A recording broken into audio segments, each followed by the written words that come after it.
Born and raised in Baltimore City, Tyde-Courtney Edwards is a graduate of the Baltimore School for the Arts Dance Department. She's a dance entrepreneur, social innovator, a founding director of Ballet After Dark, creative director of Bad Ballet, and founder chief dance officer of Bad Studios.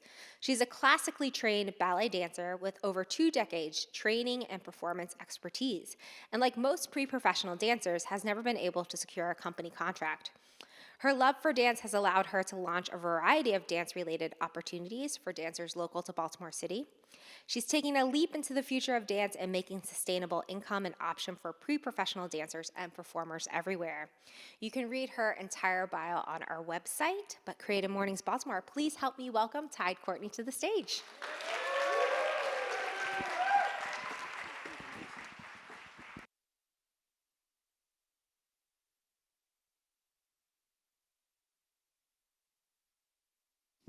Good morning. All right. We had a party last night, so forgive my voice.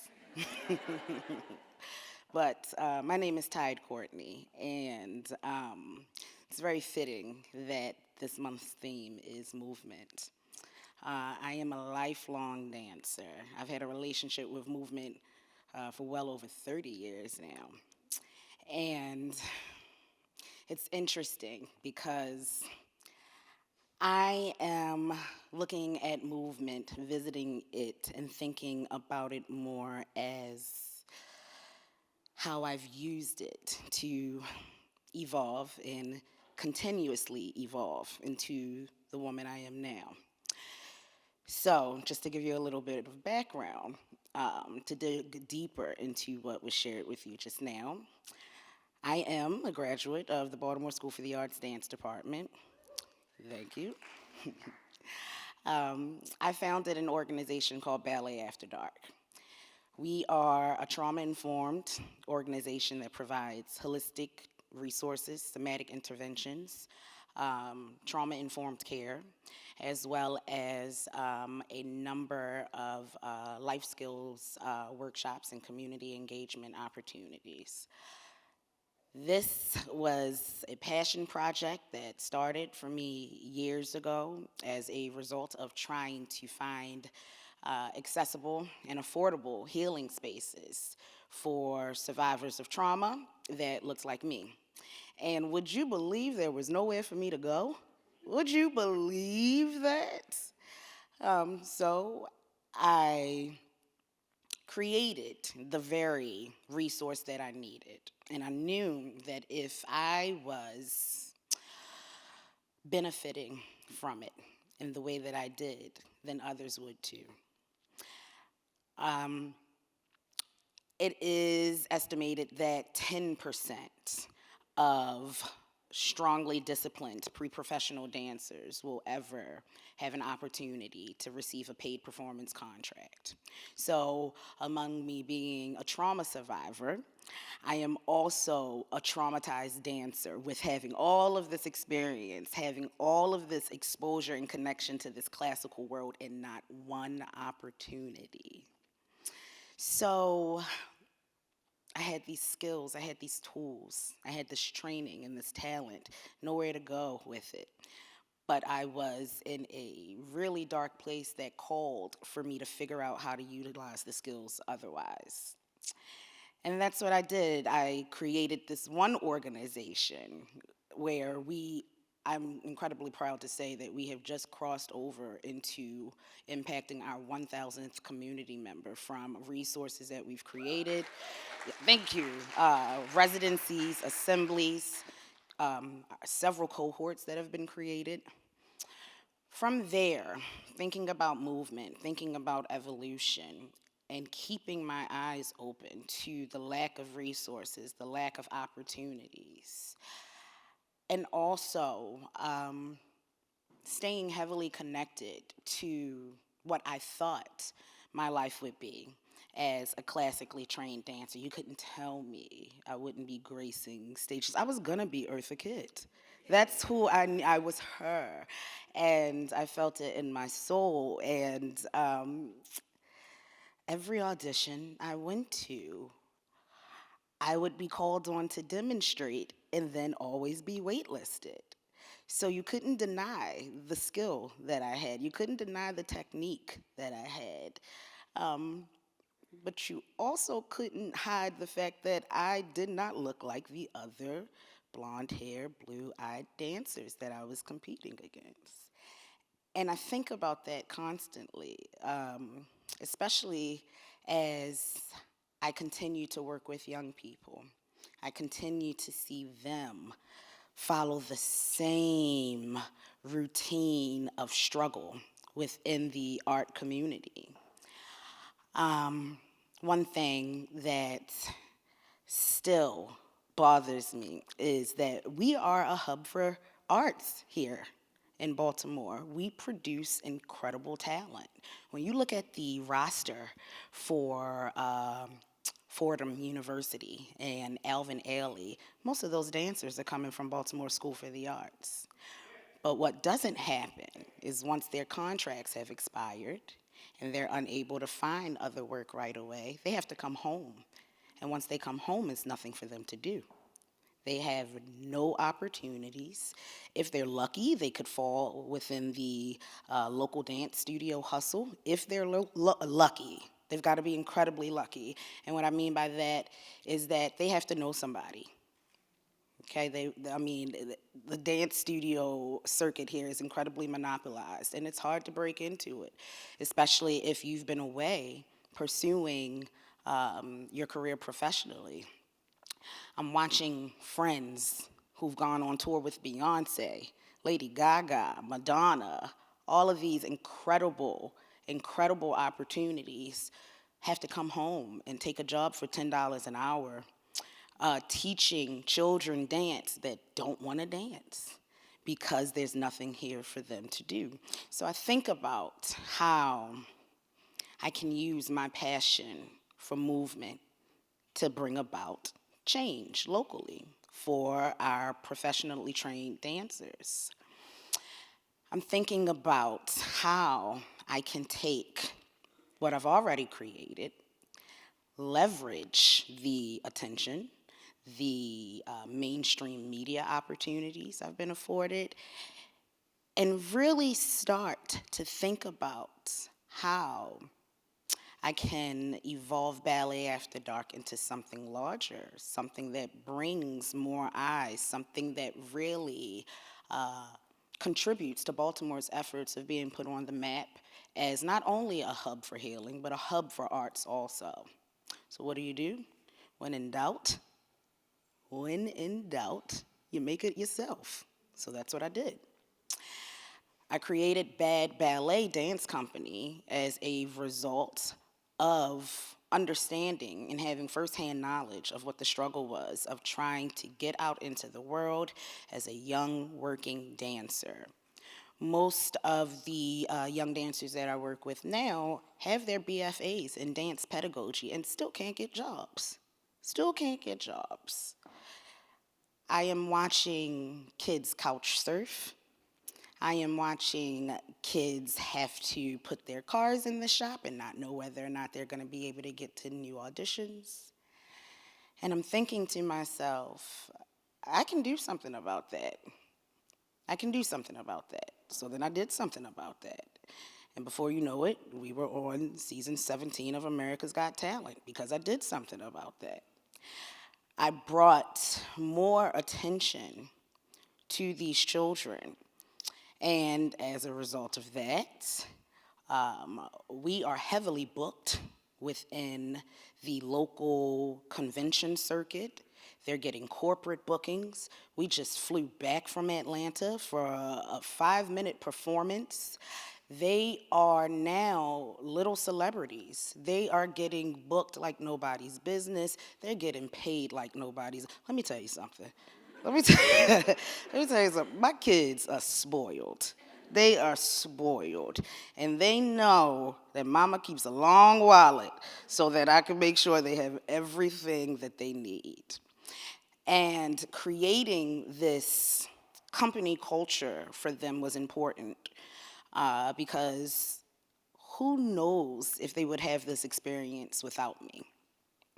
So last night, we celebrated our inaugural Take Back the Night cocktail fundraiser hosted at UB Blake Cultural Center. That's where our office is based out of. And I am very, very proud to share that we have evolved past providing dance therapy, somatic interventions, martial arts, and swimming to the community. We have progressed into continued education opportunities, mentorship, and professional development. So last night we awarded our first two sponsorships to two of our Bad Ballet Company dancers for them to receive their somatic counseling certification. So they will be moving forward with the beginning steps of becoming dance therapists. Something that wouldn't have been an option for them. I overheard one of them talking while we were we're in the airport. We're getting flued out, as the kids say. We're getting flued out for a performance. And I'm listening to one of my kids talk about how he might have to sell his laptop. And I'm thinking to myself, well, you can't do that because, I mean, you are also a substitute teacher. You need these things. So me and the veracity of a black, brown mama bear, I figured out a way to get the funding together to make sure that each of them were awarded $2,000 in sponsorships so that they can move forward with their dreams, which is huge. And there's no strings attached. There's no strings attached. I'm not giving you this so that you have to stay with me for the rest of your life. I'm giving you this so that you can have a life. And that means outgrowing me. Mentorship means developing them for the next level, not developing them to stay under me. I don't really worry about them now because I know I'm setting an incredible foundation of greatness and success for them. I'm setting a bar for them that they want to surpass. From there, I've evolved into a social innovator, social entrepreneur, tech entrepreneur. Let me just say, I don't have a college degree, okay? I do not. I'm probably like 59,000 credits away from having one. And I think that is incredibly important to share because I've gone from being the little ballerina girl running around here with a nappy bun on the bus line number 23, taking it from Emerson Village all the way downtown so I could get to school, to years of suffering and struggling due to not just physical trauma I've survived, but emotional trauma from feeling as though 15, 18 years of dedication to classical technique and other styles of dance. I'm cross-trained in like 7 styles. I could do it all. But still not being afforded, I won't even say an opportunity, just a chance. Now, per Wikipedia, I'm an American businesswoman and dancer. And this comes from me recognizing a problem and immediately wanting to create a solution. When my young people come to me, often, I know it's good practice for me to listen to them, to absorb what the full issue is before I'm like, okay, so this is what we're going to do, this is what we're going to do, this is what we're going to do. But I don't have time. I need answers. I need a solution. Let's get to it right now. I'm not going through a loop with you. If you're coming to me with a problem, I can very beautiful mind the situation and we'll figure it out right then and there. So I've evolved, I've moved with my passion of movement and dance to become this tech entrepreneur that is building out a marketplace app for survivors everywhere and community members everywhere to be able to have access to the resources that we've created through Ballet After Dark. Bad Studios is the next phase in accessible and affordable dance therapy. One of the largest problems that I've had as a founder in this space of merging art and mental health is simply the accessibility to trauma-informed, qualified dance therapists and certified somatic practitioners. So, if you build it, they come. I created the opportunities for dancers who have an interest in using their talent for social impact to grow in social innovation. I've created fellowship programs for Black mental health professionals and clinical social workers to be able to receive a unique movement curriculum from us, certifying them under Ballet After Dark as somatic practitioners to be able to work with us, building my capacity, creating more opportunities for others, and strengthening the overall interest for community members to have in dance therapy and somatic interventions as a career in general. And it's incredible. It's incredible to take this idea that I started in 2015 because of what I needed personally. No money, no experience, no education in nonprofit development or management. My very first money actually came from Awesome Baltimore. Kara awarded that to me, I think, in 2017 maybe. And also being fiscally responsible. I am able to take $1,000 and make it $100,000, and really provide intentional experiences for anyone who engages with any level of programming that we provide. I'm often shocked that I find myself in these spaces where people are listening to me, where people have shown up, where we are growing to be a force that is recognized, not just here, but internationally. We have had some incredible partnerships over the last few years that have allowed for our reach to touch international communities of survivors. We've done online partnership with survivors in Mexico City, survivors in Canada, survivors in Kenya. And we're just going to keep going and going and going until healing is the sexiest thing that anyone can do.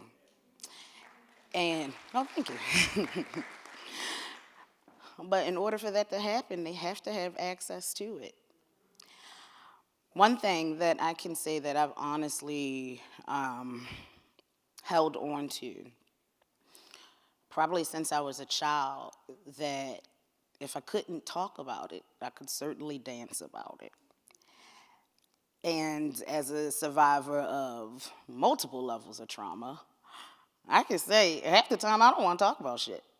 So if that is the case, I don't want to share. I don't want to share with the professionals who, went to school for multiple years to teach me how to move through new feelings I may have, new triggers I may be experiencing. I don't want to do that all the time.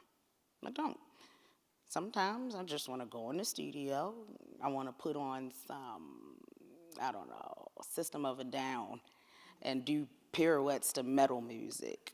Okay, that's what I want sometimes. Sometimes I want to be able to walk into one of my dance therapy classes that are facilitated by some incredible practitioners that work with us. But sometimes I just like to peek in and see that, they've gone from a movement exercise to coloring exercise, or they are taking key words and key phrases that they've spoken about throughout their dance therapy classes, and now they are creating improv pieces. We don't all want to talk. And I am incredibly honored to build this legacy of accessible art healing. Our somatic interventions have grown. We have swimming, we have martial arts, we have life skills series, we have financial literacy, we have, let me just say it like this. Underneath of Ballet After Dark, we have 5 core programs that are incredibly successful. We are launching 3 new ones this year. And we are, well, I don't think I'm supposed to share that yet. But, it's, but it's crazy, I go from being this little girl from Emerson Village to being somebody who is reviewing NDAs weekly because of opportunities that are coming up for my kids, fielding invitations from politicians for performances, turning down things because they won't pay my kids enough, and really setting the standard for how they are to be treated and the level of treatment they should expect. We don't need exposure anymore. We've been exposed. We're doing it. We've got the numbers. We've got the metrics. Now they need cash. We need the cash to keep it going. So I am in a constant state of evolution. And it's become a survival mechanism. Being able to move with the flow, being able to learn fast, being able to pick up things that people are putting down really fast, and having a deep desire to make sure that others don't experience the same level of pain and trauma that I did. So that's that. I appreciate you all for listening to me and all that jazz. Yeah, that's it. I'm thank tired. you. Yeah. Thank you. So we're gonna move into Q&A now. I believe Mario has a mic down there. Yes. So if you have a question, let us know. But I can get it started up here. As you mentioned, I had the privilege of getting to know you and your work through Awesome Foundation years ago. Which, if you all don't know, quick plug for Awesome Foundation: $1,000, no strings attached funding available for anybody doing anything awesome in Baltimore City. So check it out, awesomebaltimore.org. But just seeing how Ballet After Dark was then, and then seeing how much you've grown and evolved, and kind of the movement and the fluidity of how you've evolved has been really special, and really, really, I'm just so proud. Not that it's, I don't know. Anyway, you're amazing. Thank you for being here. Wanted to say that. But also, you just shared so many great gems just now, including, which I love, that making healing sexy. And just hearing about everything you're doing and how much you are pouring yourself into your work, how are you healing yourself? How are you making time to make sure that you have that space for you during all this work? So, I've done something incredibly radical, and I've implemented something called the bad break. The last week of every month, you cannot get in touch with me. I'm unavailable. I take off. The entire company does. So we're not responding to emails, phone calls, nothing. If we see you in the street and you're asking about Ballet After Dark, I got a divider that goes up. Okay, I'll go to the website. Says we will get back to you next week. But I I've implemented that because we are working with very vulnerable community members. Okay, I am creating opportunities and access for people who have boundaries and barriers that would even prevent them from getting to free resources. So we used that last week to basically allow for parents and staff to reset for the next month, figure out childcare, figure out transportation, figure out how, if they are housing insecure, food insecure, what do they need? What support do they need for us to start the next month successfully? So I take that week, and I like an island trip every once in a while. I try to get out of here about 3 times a year. So yes, I take my rest very seriously. I love that. Let's all do that. Let's all just take a week out. I feel like, Mario, are there questions yet? I feel like the lights are. No, not yet. Okay, I have another question. Right here. We got one right here. All right, we have a question, then I'll go to my question. Okay. How do youth get connected, started with your program? Do they just go to the website, or are you looking specifically for people who already have dance experience, or is it for anybody? It's for anyone. We are not a recreational dance program, and we are not a pre-professional dance program. We are strictly a healing resource. So we offer drop-in classes throughout the year. Also through strategic partnerships that we've created, we have referrals that are sent directly to us, usually from mental health practitioners or other victim service organizations. We also do a lot of community outreach, and we do small business sponsorship mailers. So we send out little boxes with all of our merch and all of our promo materials in it, in the hopes of building more partnerships and connections. Yeah, thanks. There's some questions in the Down center. in the middle. Yeah. Hey! Let's get you mic'd Oh up. my wait, goodness! there's somebody- Hey, Steve! Someone's coming before you, Steve. Oh, wait, Steve. More of an acknowledgement than a question. Because Here you go, right behind you. We've known each other, a long time now. And when we first met, you were just in the infancy of this. And so for me, and having watched you along the way, for me to see you where you are now, to hear you speak just as passionately and just as selflessly as I've heard anyone speak, because they're involved or they're concerned about the community as much, if not more, than they're concerned about themselves. Yeah, it's a problem. And well, I know, we've had conversations over the years. You have faced what for other people would have been insurmountable challenges, and you've won. You've come out of the fire like the phoenix, and you flew. So it's really just about acknowledging what you're doing today, the path that you traveled to get here, and just to tell you that I love you and I'm proud of you. I love you too. Thank you. Thank you, Steve. I think, Steve, if you pass it back, there's a question too behind you. Thank you. I'm curious, once you realized that you needed to solve your own problem, what were the first 3 action steps that you took?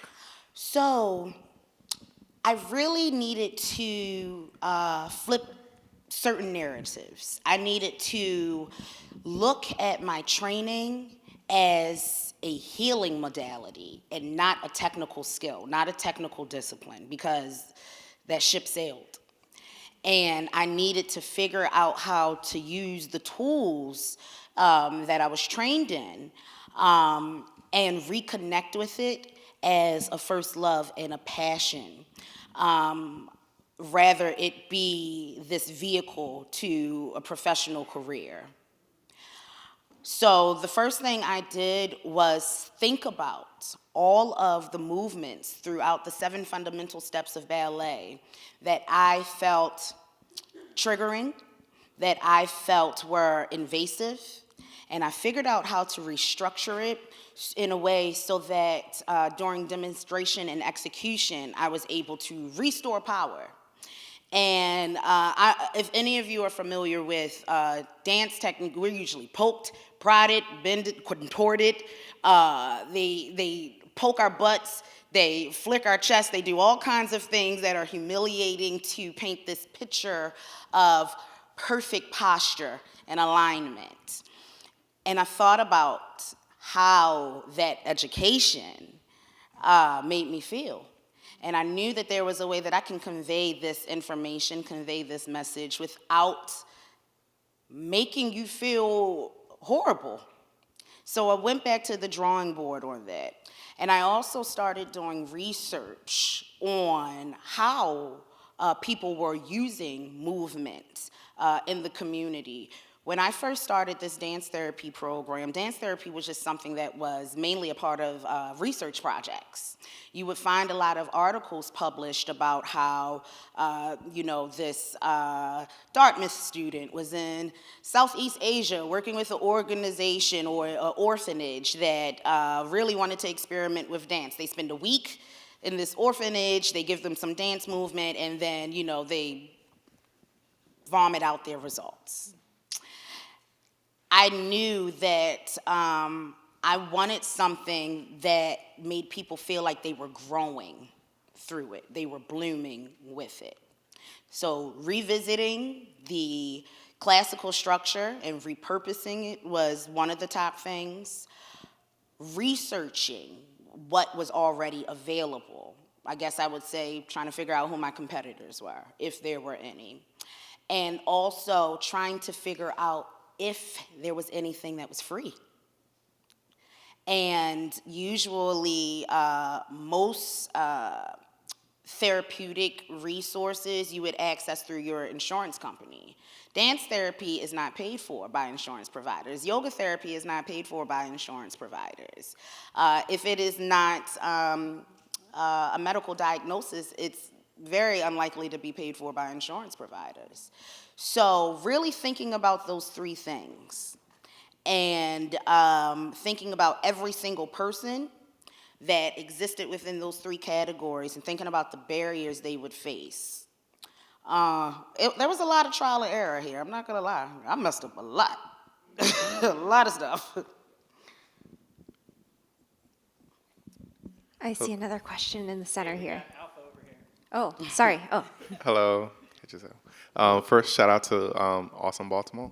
And also, my question is, in the early stages of BAD, how did you stay consistent even during like the times where it was hard and, like we face a lot of challenges here, like you mentioned, as like artists and stuff like that. How did you stay consistent?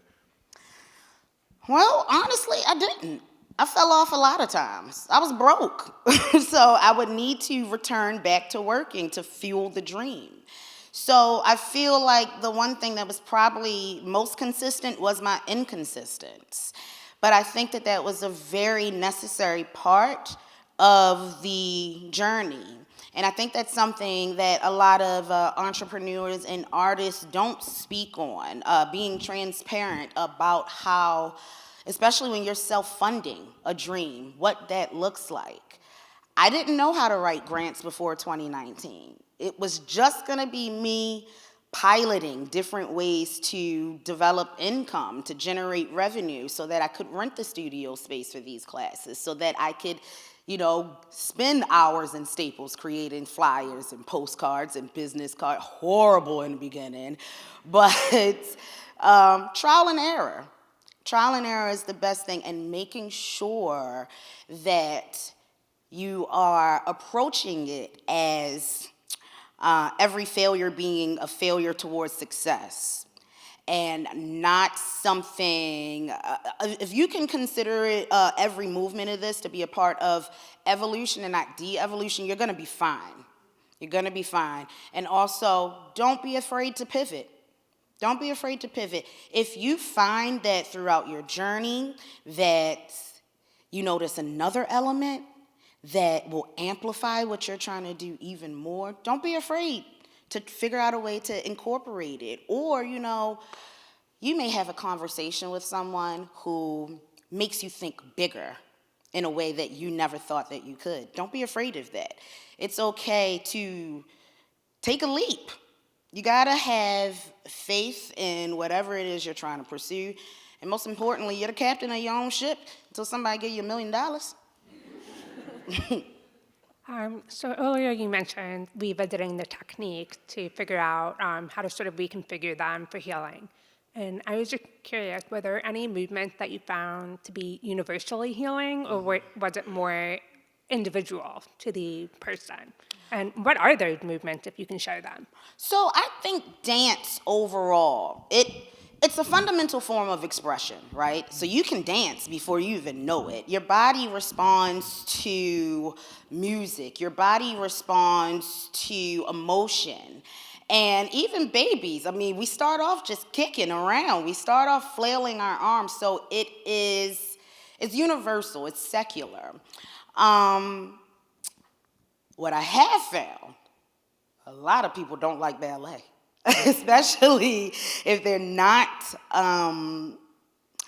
are not introduced and raised in it. They have an appreciation for it, but they prefer things that are unrestricted, which is something that's important, because we don't want survivors or any vulnerable community members to feel like they have to adhere to any strict policies, uniform policies, bun policies, making sure that your tights don't have holes in them. We don't even wear uniforms. I give them ballet slippers so that they can have that part of the studio experience to really, feel like they're in a dance class. You wouldn't believe how many older ladies come in those ballet slippers with their whiskers sticking out all incorrectly, driving me insane, that I have to let go because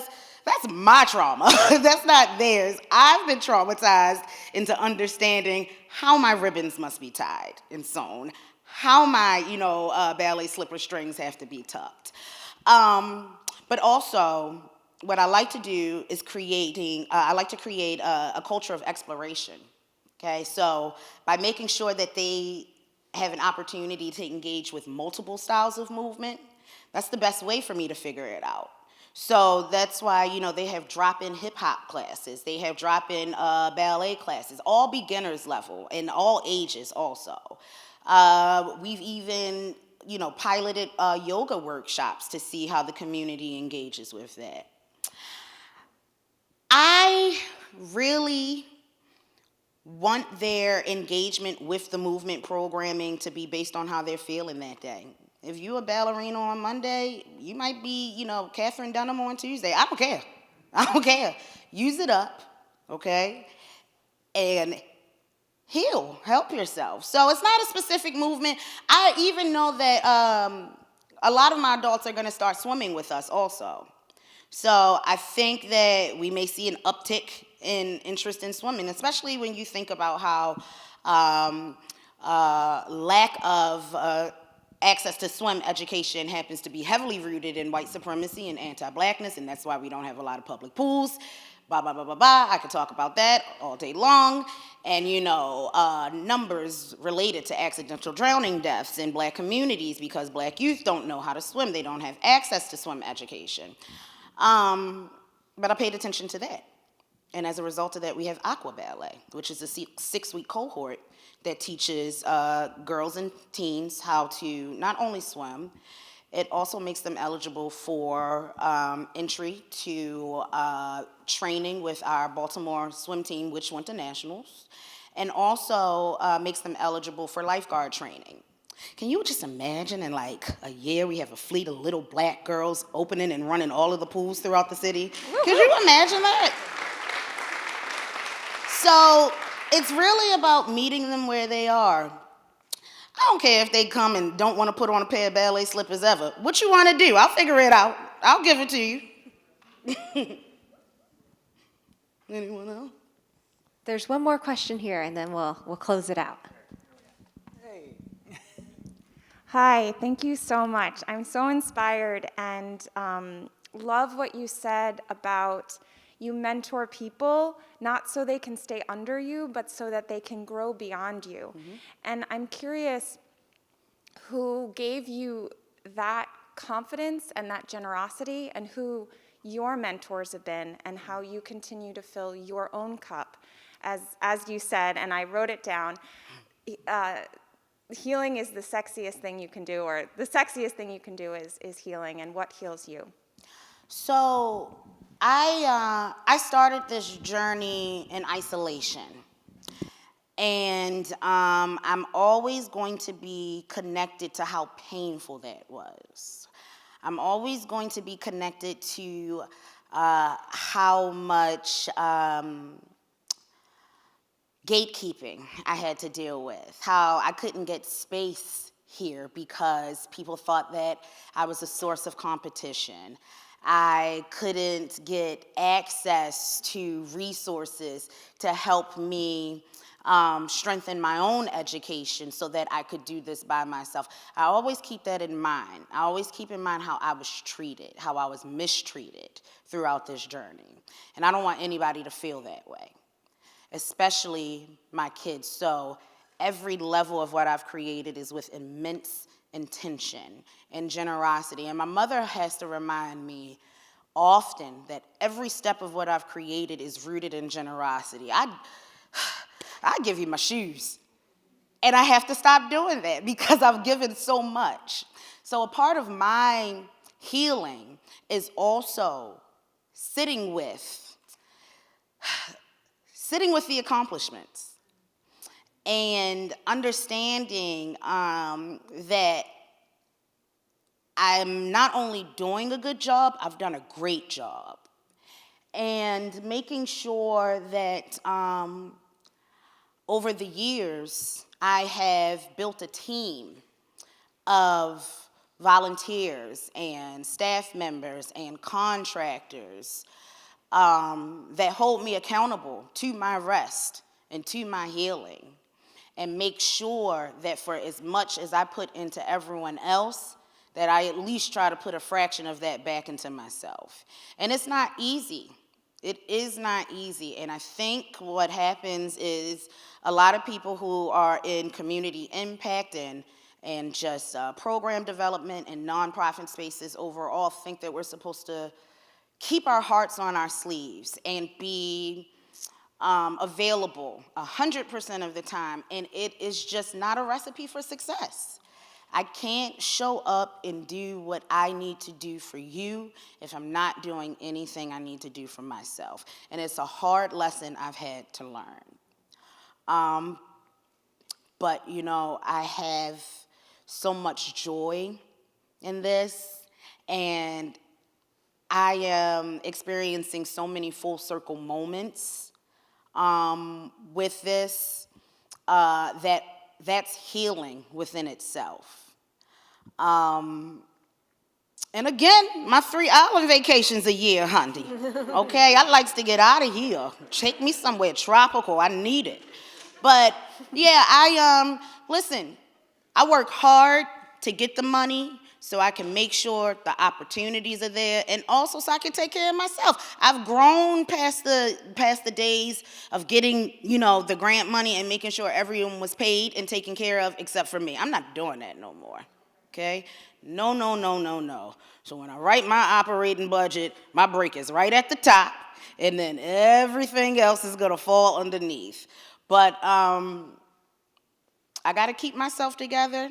I turn my phone. Nobody can talk to me, well, with the exception of today.